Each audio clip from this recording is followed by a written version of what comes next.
Assalamualaikum warahmatullahi wabarakatuh. Selamat siang semuanya. Kembali lagi dengan podcast dosen. Mention kompetensi pasti. Nah, hari ini perkenalkan saya adalah Intan Firta yang akan menjadi moderator pada podcast hari ini. Nah, tapi teman-teman, aku tuh nggak sendiri di sini. Aku ditemani oleh dua mahasiswa semester 1 dari AP3I dan tentunya narasumber yang sangat berwibawa. Sebelumnya, kami mengundang narasumber ini karena termasuk dalam tema yang sangat menarik, yaitu ekonomi mikro dan makro, dan kami mendatangkan narasumber dari Pakar langsung. Oke, daripada lama-lama, kita perkenalan dulu dari teman sebelah kanan. Ya, perkenalkan, nama saya Muhammad Adam Fauzan dan saya dari Program Studi Administrasi Bisnis Internasional. Halo, perkenalkan, nama saya Alfa Rizky Maulana dari Program Studi Administrasi Bisnis Internasional. Perkenalkan, nama saya Damdan Damiana selaku dosen L3I untuk mata kuliah ekonomi makro dan ekonomi mikro. Wah. Bapak apa kabar hari ini, Bapak? Alhamdulillah sehat hari ini. Pak Dono sudah sangat bersemangat tuh guys. Jadi beberapa dari mahasiswa ini akan menanyakan pertanyaan yang berhubungan dengan tema yang pastinya udah pasti di luar otak Pak Damdam nih teman-teman. Masya Allah. Oke, mari kita mulai aja ya. Nah, sebelumnya nih Bapak sebagai mahasiswa semester 1 ya Pak, mengenai mata kuliah yang Bapak ajar, ekonomi mikro dan makro, teman-teman udah pernah dengar gak sih itu? Sebelumnya juga udah pernah dengar sih, cuman belum terlalu secara luas aja gitu, baru kayak misal dari covernya aja gitu. Ekonomi mikro ini penjelasan luas secara mungkin antar negara, bisa antar negara atau antar benua juga gitu kan. Cuman kan kita kenapa bersama dalam mata kuliah ini karena penting banget gitu loh ekonomi mikro maupun makro ini. Ya, kalau menurut saya sih, saya juga tahunya tuh masih dasar-dasar doang. Karena sejauh yang saya pelajarin selama 1 semester ini juga rata-rata yang masuk ke otak saya sih yang awal-awal aja, kayak materi-materi dasar lah antara mikro dan makronya ini sendiri. Bapak, kan kalau dari kata ekonomi itu otomatis di pikiran orang-orang tuh hitung-hitungan nih Pak. Nah, dalam ekonomi mikro makanya itu hitungan dua Pak adanya. Baik, ya terima kasih komentarnya dan pertanyaannya sangat menarik ya. Jadi memang kalau kita masih baru ya, boleh dikatakan masih ngawam, kita berpikirnya mungkin apa ini gitu ya. Pada prinsipnya kan awalnya sebenarnya sejarah yang menurut sejarah itu orang namanya manusia pasti berhubungan satu dengan yang lainnya ya. Iya, betul. Saling membutuhkan ya. Tapi kan kalau kita lihat faktornya bahwa kebutuhan mereka itu saling berhubungan itu ada saling kebutuhan, membutuhkan sesuatu yang memang untuk memenuhi kebutuhan hidupnya ya. Artinya dia akan bicara masalah ekonomi. Nah, ekonomi dibahas tidak hanya dalam segi yang skop kecil tapi juga besar ya. Jadi sebenarnya makro dan mikro itu dibedakan dari skopnya ya. Kalau mikro berarti skopnya ya kecil ya. Kita bicara masalah rumah tangga gitu. Tapi kalau makro rumah tangga juga, cuma rumah tangga yang besar, penduduk Indonesia gitu. Skopnya saja ilmunya sama-sama untuk apa? Kesejahteraan. Jadi dalam keluarga bagaimana supaya sejahtera ya kita belajar ekonomi. Ya. Ekonomi bagian prinsipnya ya kalau namanya bisnis ya keuntungan ya. Keuntungan dari manfaat tentunya. Atau kebutuhan yang terpenuhi lengkap lah. Kalau bisa makan ya makan. Kalau sampai nggak makan berarti ini belum belajar ekonomi. Nah Bapak, kalau dari penjelasan Bapak sebelumnya nih, apa sih Pak definisi ekonomi mikro itu?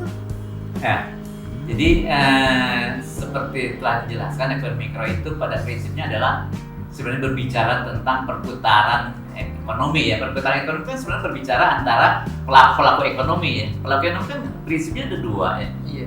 Antara konsumen dan produsen. Ya, konsumen sebagai masyarakat rumah tangga dia akan mencari kebutuhannya yang memenuhi. Siapa yang memenuhinya? Produsen ya. Jadi produsen yang memenuhi. Nah, seberapa besar produsen memenuhi tentunya seberapa besar kebutuhan dari konsumennya. Ya. Itu saling melengkapi. Tetapi memang dalam perjalanannya konsumen itu kalau kita melihat perilaku kan seperti pernah diajarkan, mereka bisa berperilaku yang berbeda, seolah-olah dia tidak hanya sebagai pengkonsumsi tapi juga dia bisa berlaku sebagai pembuat atau produsen ya, misalnya seperti contoh yang dalam buku itu, seseorang membutuhkan ayam ya. Ada 2 orang nih, masing-masing sama-sama sebagai konsumen awalnya gitu. Dia perlu ayam nih, harus beli ke pasar, ayamnya nggak ada, tapi ada orang lain yang memang sama-sama konsumen ingin beli baju gitu, tapi nggak punya duit. Nggak punya duit, bagaimana dia mau untuk beli baju pakaiannya kalau dia nggak punya uang? Akhirnya dibeli ayamnya, dijual. Ayam dia dijual supaya bisa beli baju. Jadi dia bisa sebagai konsumen, dia bisa berlaku atau berperilaku sebagai seorang produsen, seolah-olah seperti itu ya, umumnya begitu. Nah, itu dari sisi mikro. Tapi kalau dalam makro ya,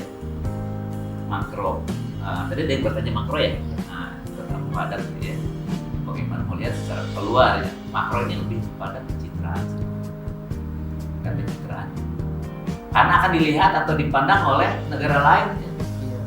Negara seluruh dunia yang melihat itu dari makro, bukan melihat dalamannya mungkin disembunyi dikit-dikit. Tapi kalau makro lihat deh ya, kebetulan lembaga kita BPS itu sudah membuat di Play Store ya. Kalau Anda buka HP itu ada di situ ya. Pernah lihat ya? BPS, Polsat BPS. Itu orang dunia itu melihat Indonesia kayak gini lah sekarang ya, gitu ya. Itu langsung tanpa nanya-nanya ke Menteri Sri Mulyani atau Menteri apapun ya, Menteri Perdagangan ya, Zulkifli Hasan misalnya, Pak itu. Tidak, tadi bisa langsung melihat, oh kondisi Indonesia seperti ini. Nah itu penting ya kita mengetahui indikator-indikator yang ada dalam itu. Indikator makro terutama ya. Karena apa? Sebenarnya kan makro ini boleh dikata kalau kita seleksiin orang ya, nanti dia seleksiin orang. Ya negara juga begitu, melihat di situ pendapatannya kecil, gitu. Kasihan gitu ya. Ya seperti itu. Jadi setidak-tidaknya kalau kita melihat indikator itu dari indikator yang ada 15 kalau tidak salah ya. Nah lihat ya, itu akan mencerminkan kondisi Indonesia seperti apa.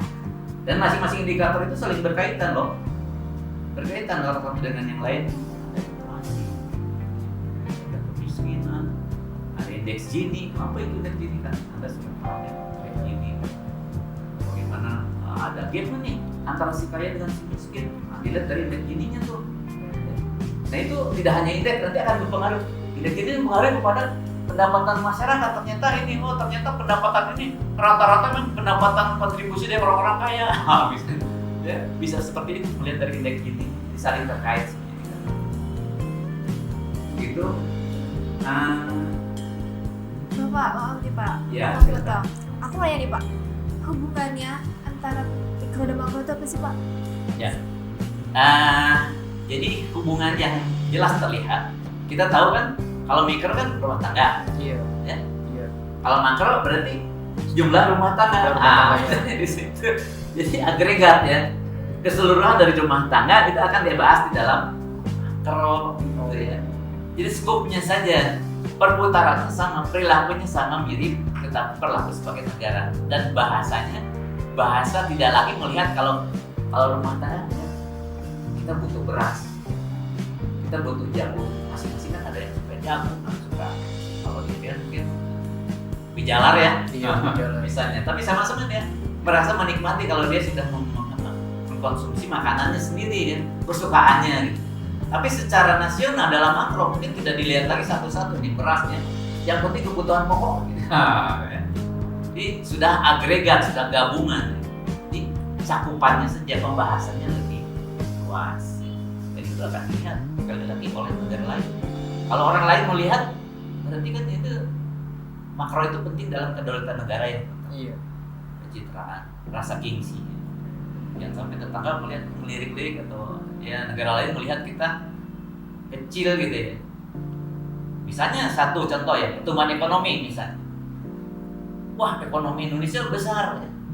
Tapi jumlah penduduknya juga besar. Iya. Jadi ini kebagian ini gitu ya. Saudara-saudara kita yang jauh di sana, mungkin dengan pendapatan yang sekian itu bisa memenuhi semuanya enggak? Lihat juga ada jumlah penduduk. Dari kepadatan penduduk itu makro sebenarnya.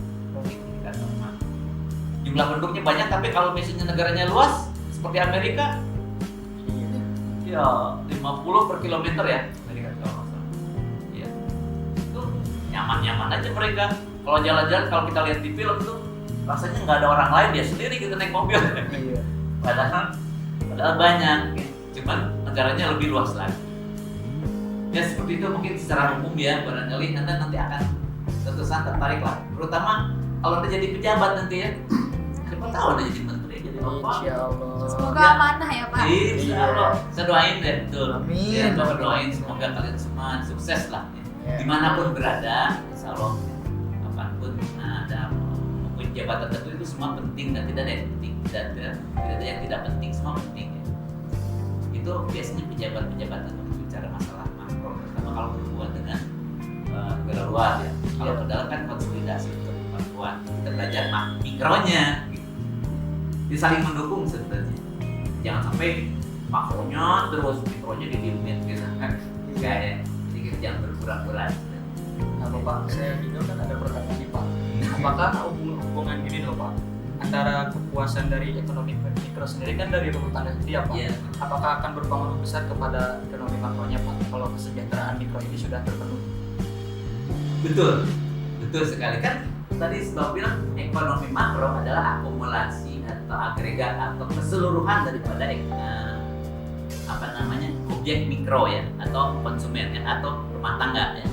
Setidaknya kalau setiap keluarga itu sudah sejahtera, ya secara umum kan kalau kita jumlahkan sejahtera tambah sejahtera ya sejahtera, istilahnya seperti itu ya. Atau kalau tinggi satu negara merata gitu ya tingginya, tidak ada jomplang, itu akan mensejahterakan, ada pemerataan. Itu kalau dari indeksnya kan bisa dilihat dari tingkat pendapatan ya, atau dari namanya indeks ini tadi, bisa dilihat dari sini. Indeks ini normalnya berapa sih? Itu bisa dilihat. Indonesia misalnya 130 atau berapa ya? Ya ada toleransinya memang setiap indikator itu ya. Dan indikator itu sangat penting ya untuk melihat kesehatan lah. Kalau orang sehat ya, kan orang jantung juga. Ini jantungnya sehat nih 160, oh kan berarti di atas rata-rata ya, rata-rata yang sehat itu 120 gitu, 160 bukan sehat gitu kan. Jadi bagaimana cara menurunkannya ya? Jangan sampai berdetak, berdenyut-denyut, jantungnya bergetar-getar gitu. Kan berarti tidak sehat. Iya. Nah indikator makro itu seperti itu. Ini ada masalah nih, indikatornya terlalu ini misalnya. Nah tugas pemerintah untuk menurunkannya supaya dalam kondisi stabil ya. Iya. Tapi bukan hanya mengawasi loh. Kalau ngawasi awas-awas indikatornya awas loh. Bukan, tapi juga mengendalikan. Mengendalikan itu apa? Kalau bisa ketinggian diturunin, kalau kerendahan dinaikin supaya normal. Kalau udah normal enak nih, operasi jadi. Orang kalau mulai operasi itu harus normal dulu, normal. Meninggal kan jantungnya lagi tinggi atau gulanya kan. Bapak pernah soalnya, bapak nggak bisa dioperasi, tiba gulanya tinggi, berarti belum normal. Indonesia gitu. Jadi ukuran kenormalan ekonomi juga sama dengan kenormalan yang lainnya. Jadi indikator itu. Bapak dari sekian banyak pembahasan nih Pak. Saya lihat tadi tuh Adam sangat menghayati gitu Pak. Wah iya betul. Kira-kira ada yang bertanyakan ya? Serius. Tidak. Kalau saya sih cukup kayaknya, tadi udah banyak juga penjelasannya, udah masuk juga, ada beberapa yang saya paham dari Mas Anu. Iya. Bapak aku mau nanya dong. Nih Pak, kan kalau kita bahas ekonomi tuh pikiran saya tuh langsung kayak langsung meluas ke negara gitu Pak. Nah kira-kira nih Pak, dari kalau dibandingin sama negara seperti Singapura gitu kan Pak, rakyat Indonesia kan banyak banget gitu kan Pak. Tapi kenapa nih kira-kira tuh negara kita masih negara belum maju gitu Pak, masih negara berkembang. Kira-kira apa yang salah sama sistem ekonominya itu Pak? Oh gitu ya. Ini berat pertanyaannya ya. Jadi setiap negara ya ada yang merasa diuntungkan ya. Ya, karena kan kalau dilihat dari ukuran ekonomi, ya, kalau kita melihat tadi Bapak bilang bahwa kalau melihat dari pendapatan, pasti pendapatan kita dibandingkan dengan Singapura besar kita dong. Ya. Setiap orang kalau menghasilkan 1.000 dibandingkan dia penduduknya berapa, mungkin penduduk sebanyak Pulau Jawa nggak nyampe ya. Nah, jumlahkan aja pendapatan kecil. Tapi kita ternyata penduduknya banyak. Jadi itu itulah masalah pendudukan. Masalah penduduk tidak hanya masalah penduduk, akibatnya apa nih kalau penduduk banyak? Nah, jadi larinya ke sana. Ya. Berarti fasilitas pekerjaan harus disiapkan. Jadi memang pemerintah, ya, akhirnya pemerintah harus melihat indikasi tujuan. Jadi ada intervensi pemerintah. Ya. Jadi masyarakat itu semangat untuk bekerja, mencari pekerja, pemerintah pun menyiapkan fasilitas pekerjaannya, ya, supaya dia apa? Mendapatkan penghasilan. Kan gitu ya. Jadi di samping disiplin secara keseluruhan penghasilan negara, pendapatan negara diberikan kepada seluruh penduduk, juga masyarakat sendiri sekarang kan ada ini ya, industri kreatif. Nah, jadi tidak hanya mengandalkan yang ada, tapi bisa dipoles, dimodifikasi menjadi sesuatu yang bernilai atau sesuatu yang bisa lebih mahal lah. Ya. Kan itu menambahkan pendapatan. Kalau misalnya jual dalam negeri pula, kalau rupiah bisa lebih mahal. Gitu. Tidak kita menjual bahan baku loh. Jalopin dan sebagainya gitu. Kita membuat sesuatu yang sudah jadi, jadi yang punya nilai lebih mahal. Kita tidak menjual kulit, tapi menjual sepatu yang sudah untuk jadi. Ya, banyak hal ya. Jadi Indonesia ada menteri yang baru itu Sandiaga Uno ya, Pak Sandiaga Uno itu juga berusaha menciptakan sesuatu supaya ada nilai tambah lah buat ke ya, karena nanti kesejahteraan itu lahirnya karena pendapatan negara disiplin atau dibagikan kepada seluruh penduduknya, ya. Gitu. Dan ukuran ke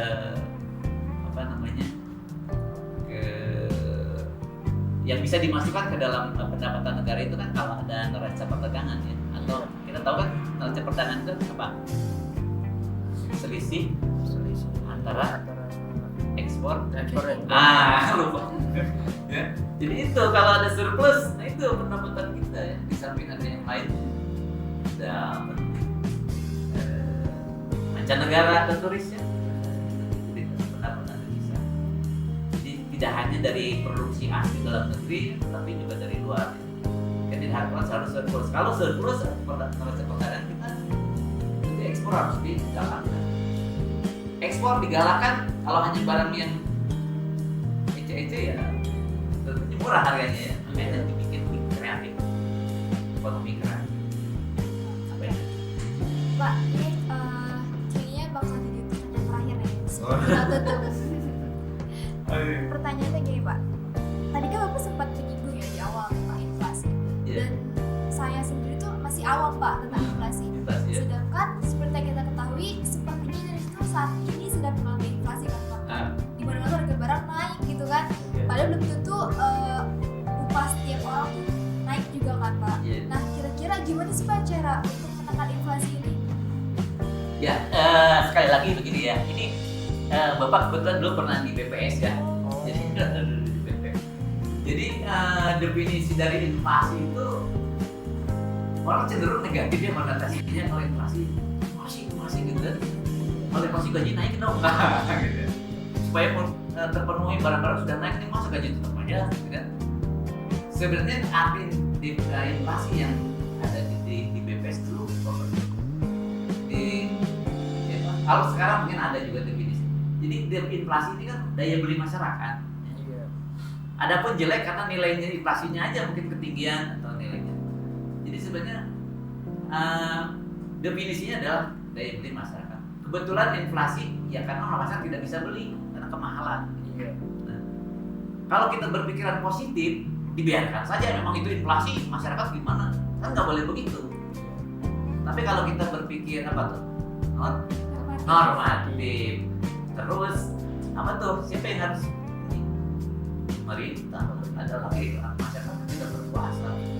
Pemerintah bisa turun gunung untuk mengendalikan sekali lagi jangan sampai inflasi terjadi atau dikurangin kan supaya terjangkau.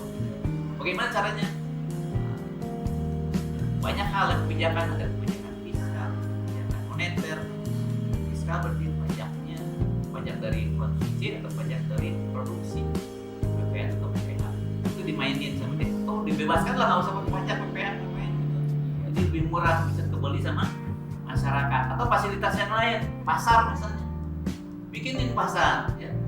coba jangan jualan di jalan, pasarnya di dalamnya yang lebih enak, nyaman gitu ya. Gitu. Jadi ada usaha lah supaya tidak gagal pasar gagal ya. Terjadilah transaksi, jangan sampai putus, jangan sampai pasar sepi ya. Oh ternyata harganya mahal, ternyata mahal dan sebagainya ya. Banyak pertanyaan itu harus segera turun tuh. Harus ada serasa pemerintahan daerah ya. Kalau di daerah harus ada rasa ini harus ekonomi harus jalan. Jadi turun ada rasa bisa melakukan rumah tangga atau di misalnya banyak nih kalau gitu ya. Tapi ini bahasa umum ya. Nanti kalau bahasa teknisnya ada di kuliahan yang habis di kampus kuliah cara begitu. Tapi pada prinsipnya memang tadi yang awal pertanyaan belum terjawab. Kalau belajar ekonomi memang ada matematikanya. Karena yang menggambar itu kalau nggak grafik ya, grafiknya harus dikuasai. Grafik tabel dan grafik itu saling berdekatan ya. Ya dan kalau menceritakan sesuatu kalau nggak ada grafik ada tabelnya harus dua sebenarnya. Hanya diceritakan dia dua nggak bisa dan di situ kan banyak angka-angka. Kalau kita menyusun angka aja angka bingung. Tapi kalau digambarkan permintaannya hukumnya turun secara penawaran ini gambarnya gini searah sama kalau harganya naik jumlahnya produksi pun naik ya. Dan produksinya begitu tuh. Produksi itu kalau misalnya harganya lagi bagus nih, kita jualan yuk. Kita jual. Itu produsennya. Kalau konsumen harganya lebih diskon. Beli kebalikannya. Jadi grafiknya dia turun. Jadi slope-nya negatif ya, itu secara matematis gitu. Tapi Anda harus paham ya, grafik itu modal dasarnya itu jadi mengerti minimal grafik itu apa. Tabel itu apa sih, apa hubungannya? Apa hubungan matematisnya ya. Karena dari situ bisa cerita banyak belum bikin buku nggak tamat ya ceritanya panjang ya. Satu rumus itu satu perilaku konsumen. Kalau rumusnya banyak berarti konsumennya banyak ya, perilaku berbeda-beda kan. Dan barang kita itu seperti kita istilah dalam tidak akan yang lain tidak masalah atau masalah Sebelumnya tadi tuh saya pengen nanya loh Pak terkait grafik. Cuma sepertinya kalau kita bahas grafik bakal lebih panjang gitu Pak ya. Harus ada board. Iya. Pakai board. Cuma dibayangin bingung dibayangin. Udah bingung kan lagi angka-angka gitu kan Pak. Ketemu lagi sama X dan Y. Udah puas banget. Iya. Ya begitu emang kalau kita ingin mengetahui lebih paham lagi ya. Jadi dipelajarin lagi kita ya. Salah. Nah, teman-teman, seperti yang saya katakan sebelumnya, kalau misalnya kita lebih lanjut nih, itu bakal lebih panjang lagi durasinya dan mungkin kita bakal ketemu dengan Padam lagi di podcast Ekonomi Migran selanjutnya. Sekian diskusi kami hari ini. Sampai jumpa di podcast dosen. Mention kompetensi pasti.